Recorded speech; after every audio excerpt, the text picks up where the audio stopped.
We've just finished our second attempt at making an underwater film in the winter at Orchid Lakes, which is no mean feat, I tell you that. It hasn't quite gone to plan, but we have learned loads of interesting stuff along the way, and in this video you're going to find out exactly what those interesting things are. Right, so I was really surprised to see how my rigs actually sat underwater.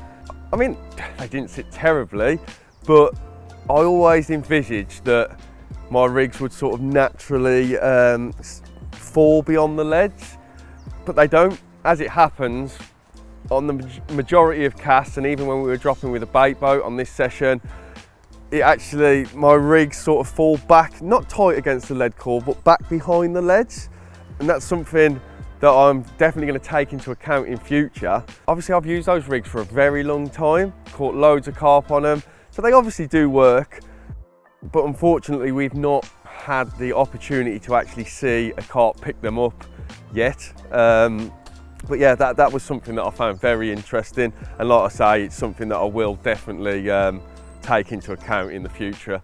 I might have a little tweak with my rigs from now on. We'll see. What we really need to do is actually see a carp pick them up under the camera, which, like I say, unfortunately hasn't happened.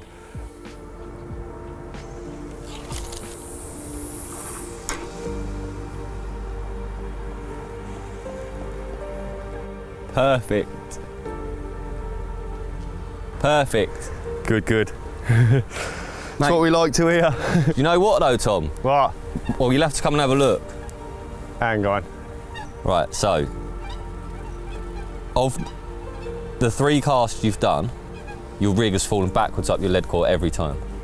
And your rig is there. Look at your lead core, look, almost attached to your rig. Every cast you've done, that's happened. Not one of them has it kicked that way. It's gone backwards against the lead core every time. That's interesting. Is that not sat this way slightly though? See, that hook bait is very buoyant, so... Look, your lead core is there. Yeah. I mean, it might be, but every time your lead has landed, yeah. the rig's been back here. And how long does it take the rig to settle after the lead lands? Well, I'll play it back to you in a second. Not long. I reckon I'll just leave it. Like, it's in the perfect position. But obviously they've got to feed over the lead core. Yeah, but it's landed like that every time. All 3 casts. Interesting. It'd be interesting to see what this next rod does, because the hook bait's very buoyant on that rod because it's a trimmed down pop-up, so it's a lot more critically balanced. Yes, and I wonder if that's got something to do with it. The other one sinks a lot quicker. I don't know why it's falling that way. It could fall in any direction it wanted to, and it's fell that way every time. 3 times. Every time. See, the hook is slightly stood up there as well, Yeah, the isn't hook it? stood up, yeah. I reckon we just leave it. Yeah? I mean, I could redo it. No, it's like, that's how you'd be leaving it if you was fishing. Yeah. Like, it'd be interesting to see what, I mean, it would be nice to have it perfect. We've got another rod. Yeah. We'll put the other rod out, see how the other one lands. But that is bang where we want the rig. Yeah. Shame the lead ain't there. Rig camouflage is something that is spoken about all the time, and as much as this may not have been a huge surprise to me, I think the difference between Tom's 2 leader choices was really quite apparent. The lead core stood out like a sore thumb in comparison to fluorocarbon. Now both have their advantages, and one of them, particularly in the form of the fluorocarbon, is that it is well known as being something that when put in water is pretty much invisible, and in front of the camera it was. The lead core, like I say, it stood out a lot more in comparison, but the strength that you get from lead core, I know that's why Tom uses it for the sort of fishing he does. I'm kind of the same. Fishing for big carp in scenarios where you can come up against a lot of weed, snags, that kind of thing, you need that extra security on the end. But on a lake like this, at a time of year like this, when the weed is down, the water is clear, there is absolutely no doubt about it. If rig camouflage is something you're concerned with, then choosing a fluorocarbon leader over a lead core leader, for example, is going to do you the world of good, because, like I say, the difference was huge and you really could not see the fluoro. The other thing, well, we mentioned the leader, which you cannot see. No, obviously a fluorocarbon leader, you cannot see that at all on the screen, can you? And lead core stood out very, as much as it is camouflaged, as best as it can be, in the grand scheme of things, it stood up like a sore thumb last time. Didn't it? Obviously, lead core has got its advantages, the weight of it, its abrasion resistance. You know, I think we both said before, didn't we, in it, sort of our normal fishing, we naturally swing towards lead core because of those properties. But you can't ignore how inconspicuous that fluorocarbon is. I think on a clear lake where you don't have loads of weed, snags, or situations where you are going to have to try and pull their heads off without actually pulling their heads off, of course, a fluorocarbon is an edge. Is an edge, yeah. Definitely, mate. It looks really good, in fact. You cannot see that. No. It's literally a lead and a hook bait. That's all we can see. Something else very interesting is how the maggots behave underwater. Not only do they stay alive for 24 hours at least, you know, we've seen maggots crawling on the camera from the previous day. I've wound in rigs that still have maggots that are crawling. I mean, the water temperature is freezing at the minute. Obviously, it's the middle of winter. But yeah, very interesting how long those maggots actually stay alive for. What we've seen as well, although the maggots don't actually seem to travel very far on the bottom, you know, where we've spotted them out or bait boated them out, they've generally stayed in shot. If there is a lower point of your spot, you know, depressions in the bottom, you know, a slope to the spot, they will naturally find their way down that slope and end up in that lowest point. Carp. Two carp. Different fish. Yeah, that first one was definitely not the same fish we saw earlier. Just ghosted past though, but at least it's better than what was going on yesterday. It's positive, this. Yeah. It's positive. Like you said a minute ago, the maggots are still wriggling 24 hours in. Yeah. Every now and again you just see one move, don't you? It's worth thinking about that. I mean, that is probably a question I think has been asked a lot over the years. How long do maggots last underwater? There's two batches of maggots, isn't there? So you've got one that went out the first day, which you're looking at, say, 48, getting on for 48 hours old. And there's another lot that went out yesterday. So you've got up to, say, 48 hours in the water. We don't know which maggots are which, obviously. But I would say these ones that are down here are the first drop. Are they not? Unless the second drop, unless they've wriggled across. But there's a lot of movement in those maggots still, to say. 24 hours at least. They're still going. Yeah. The ones I reeled in yesterday on the rig had been out there 22 hours, I think we worked out, and they were still wriggling. And they've been pierced. Yeah, it's amazing, really. Right, come on, carp, come back. I've used big leads a lot in the past, and on the second shoot, Tom was doing exactly the same. 5-ounce pairs, dropped from a bait boat, and you would think that is a pretty hefty lead to lift off the bottom. Now, the birds coming in, picking it up at will and just swimming off of it was quite surprising to me. We had a mallard appear, he dropped down, he picked up the lead and off he went. And it appeared that there was no struggle in doing that whatsoever. He wasn't hooked, so it wasn't like he had no choice. You know, he just had hold of the bait, he lifted the 5-ouncer off and off he went, and he made it look easy. And I would imagine that it's the same for the carp. Maybe a lead isn't as heavy as we think. I know that when they go into water, they weigh less, but how big a lead would you have to use to really create something that was difficult for either carp or birds to manoeuvre? I don't know, but maybe we'll find out along the way.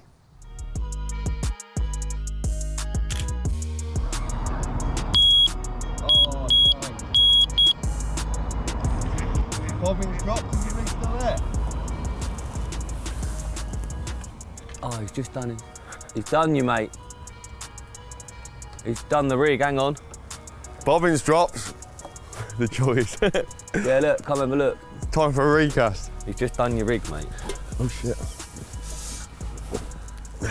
So, let me show you, I'll show you the record. The rig's gone.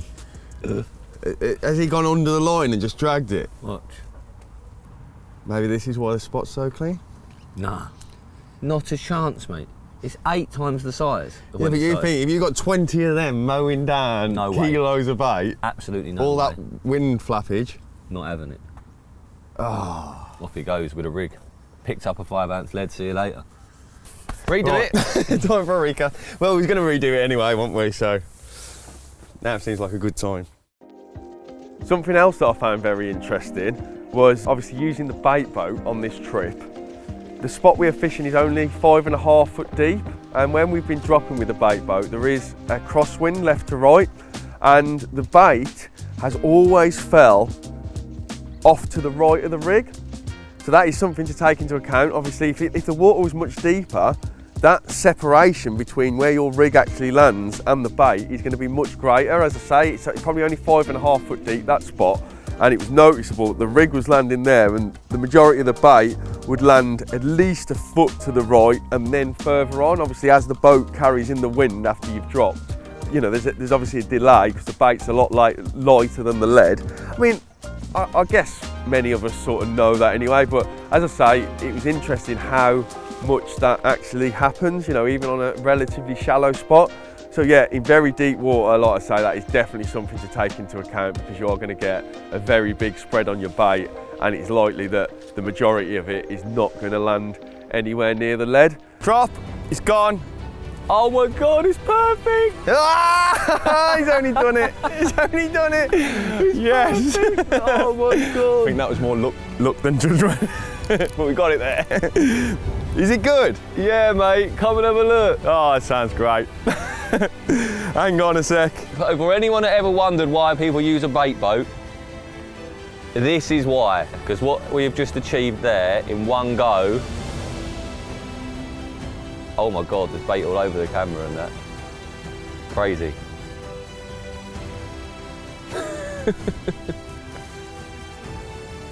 It's mental. And the foam's gonna pop off. Look at the seagulls chasing the boat with the maggots.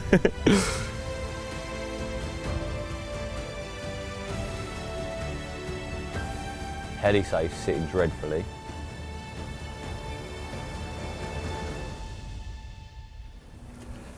Hey. Right, come and have a look, come and have a look, come and have a look. Be quick. Oh. Right, okay, so. Hang on, in a minute you'll see your lead, the dangler. Where are we? Right, oh, there it is. Literally, I'm about to start shouting drop, I think. Right, so there we go. Now I'm going to say drop. In a second. You see what I mean? Oh, that's that stone I was on about. It's on it. Yeah, you said that no. white stone would be good. Yeah, now look, watch. Oh, it's raining bait. Look at that. No way. Like, you just can't do that with a spawn rod and that. Nah. We couldn't have gone out there in the boat and placed that better than that. Look at these, look. It's raining, mate. Interesting though, look how they're coming this way as the boat's naturally blowing towards the camera. The wind would affect that quite differently. Yeah. Obviously the wind's and the camera angle. Yeah. But there you go. There's your rig. There's your maggots, your body crumb, your corn. Let's see the foam come off.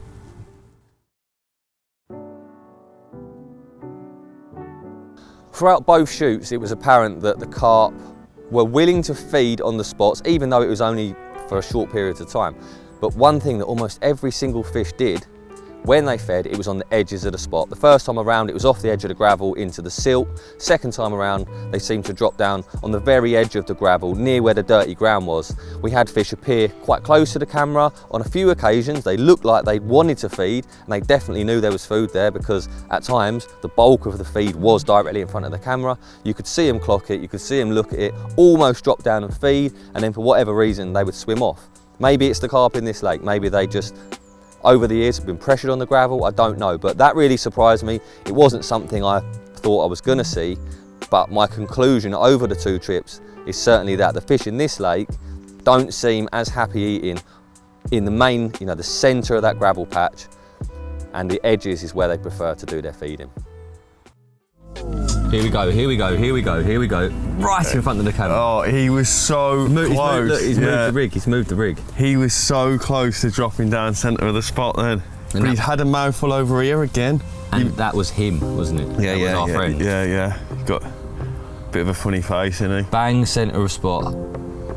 Yeah, he was chewing though. He's already eaten from here, but he went to drop down centre of spot, he did. Definitely. Look how it's wafting the hook bait round. Let's kick that puff. Here we go. Hang on, here we go. Spitting out leaves and that. Oh mate, he was like on the line of that hook bait then. Mate, he's getting brave. He's having it. He's having it, he is.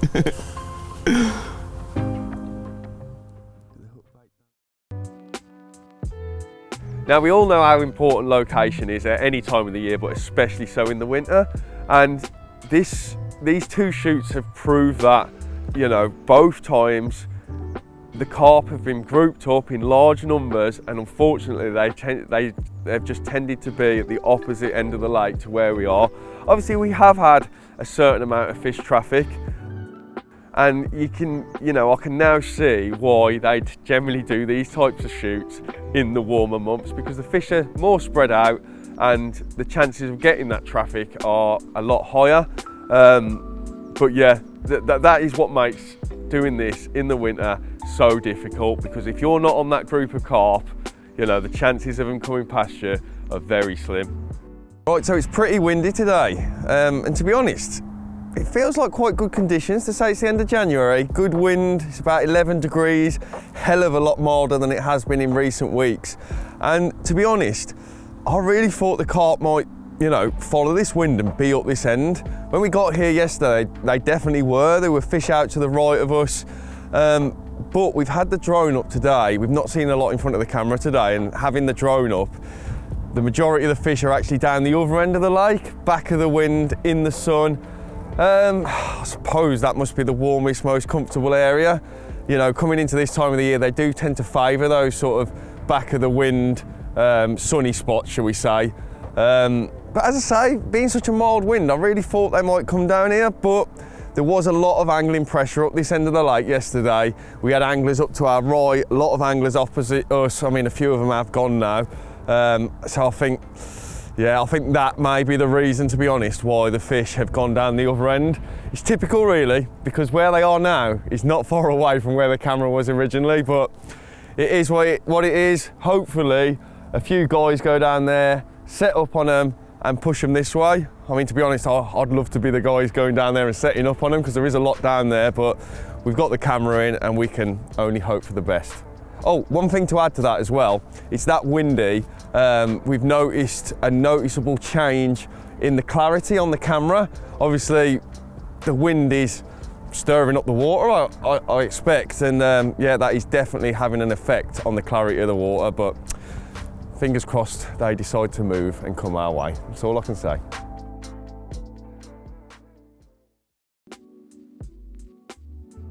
One of the main things I was looking forward to seeing when doing these shoots was the carp feeding in the winter. You know, there's lots of questions about how do they feed differently? And one thing I would say that I've noticed, particularly over both shoots, is the carp's will to drop down on a spot.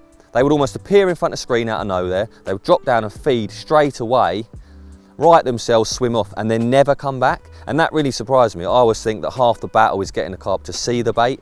And if they eat some of it, I've always been of the opinion they will come back, you know. But it seemed that that wasn't the case. They were more than happy just to drop down, have one mouthful, swim off and not return. And that really surprised me. I thought once they'd had a mouthful, you know, that was going to be logged in their mind and they would at some point come back. But on both shoots, that really wasn't the case. If they had done, we'd probably caught quite a few fish, but they seemed willing to just turn up, have a mouthful, go. And maybe that's down to the time of year. Carp don't need the amount of food that they would in the spring, summer, autumn. They are far less interested in food. They're maybe not looking for food as much, and therefore they're happy just to have a mouthful, swim off and never come back.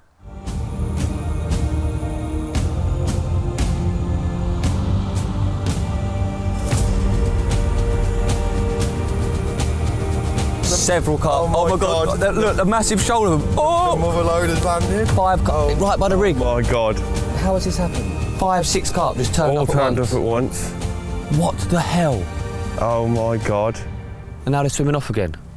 Oh my God. Why would they do that? God. Just come in, drop down, gone.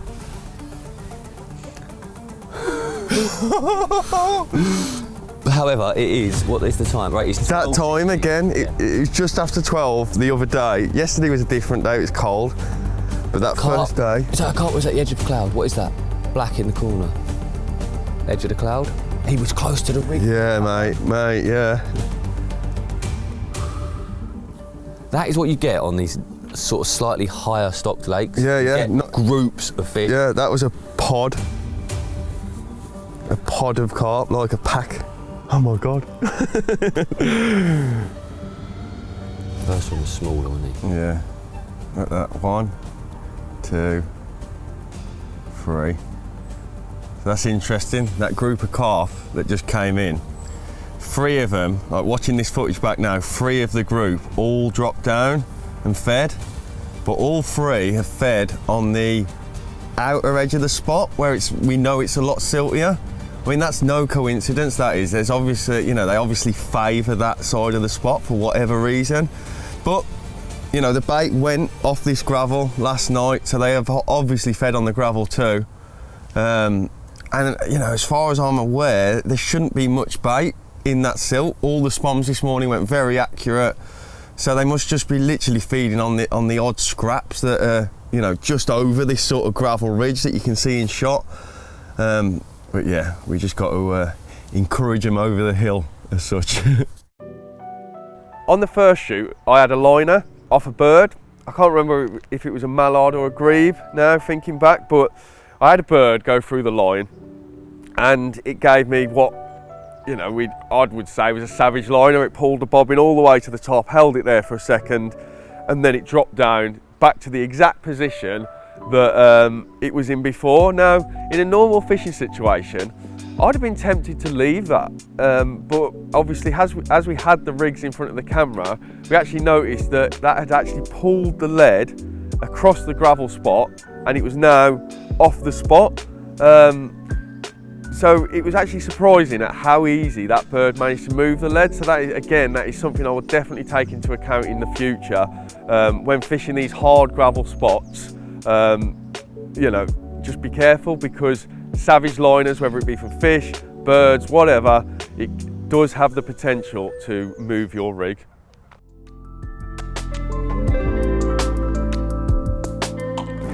Right, so unfortunately, we've just been taken out by a mallard. We sat in the bivvy watching the screen, heard a few bleeps from the alarm, and then just saw the lead get dragged off the spot. And when I've come out, there were 2 mallards looking rather guilty, just short of the spot. So yeah, unfortunately, we've now got to recast the left-hander. I wouldn't have even known that was off the spot. You'd have probably just thought, you know, like, because the bobbin dropped back to the exact same place. So you'd have probably, in a normal fishing situation, been tempted to leave that, but yeah, it definitely moved it, because we saw it disappear off the screen. Never mind. We'll tie a fresh rig, because the hook point's slightly burred, and we'll get it back out there. So there we go. That is what we have learned throughout the 2 trips we've done here at Orchid. It's been frustrating, but it's been fun. You can't help but enjoy watching fish in front of a screen, even if they only appear here and there. We've still managed to pick up all sorts of bits of information along the way, and they are things that will be firmly logged in my memory for when we come back to this venue. And come back to this venue we will, because we do have a bit of a score to settle now.